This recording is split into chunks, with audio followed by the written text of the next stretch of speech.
સહજાનંદ સ્વામી મહારાજની જય, હરિકૃષ્ણ મહારાજ. પલારી ભક્તો, આજે આપણે પ્રસાદી સ્થાન તીર્થ દર્શન યાત્રામાં ગોરડ ગામને ધામને આંગણે પધાર્યા છીએ. આ ગોરડ અહીંયા બુધેશ મોરજ એની બાજુમાં આવેલું છે. અહીંયા ચરોતર પ્રદેશમાં ભાલ પ્રદેશની વચ્ચેનું ગામ છે. ત્યાં મહારાજ અહીંયા વર્ણિવેશ તરીકે અહીંયા પધારેલા. ત્યાં અહીંયા પીપળાનું ઝાડ હતું. મહારાજ ત્યાં આવીને બેઠા અને ત્યાં એક બીજલ કરીને એક છોકરો હતો. એ ત્યાં કોઈમાં પાણીની રાહ જોતો. 18 હાથ ઊંડું પાણી હતું ત્યારે. અને ગરમીનો સમય, દુષ્કાળનું વાતાવરણ હતું. પાણી કોઈને મળે નહીં તો બધા ચિંતાતુર હતા. તો મહારાજે દયા કરી. દયાનો સ્વભાવ મહારાજનો હતો. તો મહારાજે હાથ ખાલી લાંબો કર્યો અને પાણી છેક ઉપર આવી ગયું અને પાણીના ઝરણા વહેવા માંડ્યા. તો બધા તો ચમત્કાર કરવા માંડ્યા કે આ શું થયું. અને મહારાજે પછી કુઈમાંથી પાણી પી અને વર્ણિવેશ અહીંથી રવાના થયા, આગળ બીજા ગામમાં ગયા. પછી બધા ગામમાં ખબર પડી કે આ તો આવો ચમત્કાર થયો. કોઈ કે જંત્ર મંત્ર થયું, કોઈ કે ભૂતે કર્યું.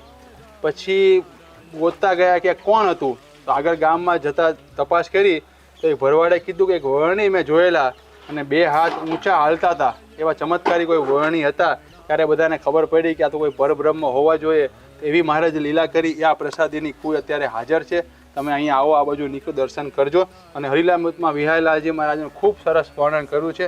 આપણા દિવ્યેશ ભગત એ આપણને વાંચી સંભળાવશે અને આપણને એનો લાભ આપશે.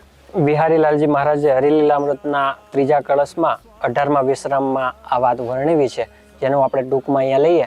જેનો વિસ્તાર આ કીધું એમ હરિલીલામૃત કળશ 3 અને વિશ્રામ 18માંથી આપણે જાણી લઈશું. પછી ગામથી દિશા દક્ષિણમાય એક સારું તળાવ છે ત્યાંય, હતો પીપળો પણ તે થામ, બેઠા તે તળે સુંદર શ્યામ, એક કોળી તે બીજલ નામ, કોસ હાંકી રહ્યો તે હઠામ, પાણી થોડું કુવા મોજાર, હતું ઊંડું તે હાથ 18, તેનું કારણ જાણવા એવું, હતું વર્ષ દુષ્કાળના જેવું, ઘનશ્યામ ગયા કુપતીર, એવે ટાણે આવ્યું ઊંચું નીર, લીધું નાથે કમંડળું ભરી, દીઠું બીજલે દ્રષ્ટિએ કરી, નીર ભરતી હતી ઘણી નારી, દીઠું તેણે ઊંચું ચડ્યું વારી, પાણી પીને ચાલ્યા પરમેશ, ચાલી ગામમાં વાત વિશેષ.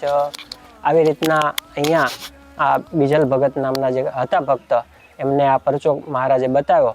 અને અત્યારે પણ આપણે જોઈએ તો બહુ ઊંડું પાણી નથી, થોડુંક હાથેથી અંબાઈ જાય એટલું જ પાણી ઊંડું છે.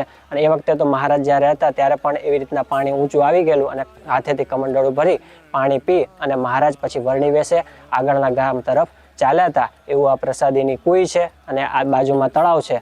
અને આ પીપળા એક સ્મૃતિ તરીકે પાછા ઉગેલા છે કે આ જગ્યાએ પીપળાના ઝાડ હતા અને એની નીચે મહારાજે આવી અને આ પરચો આપેલો છે.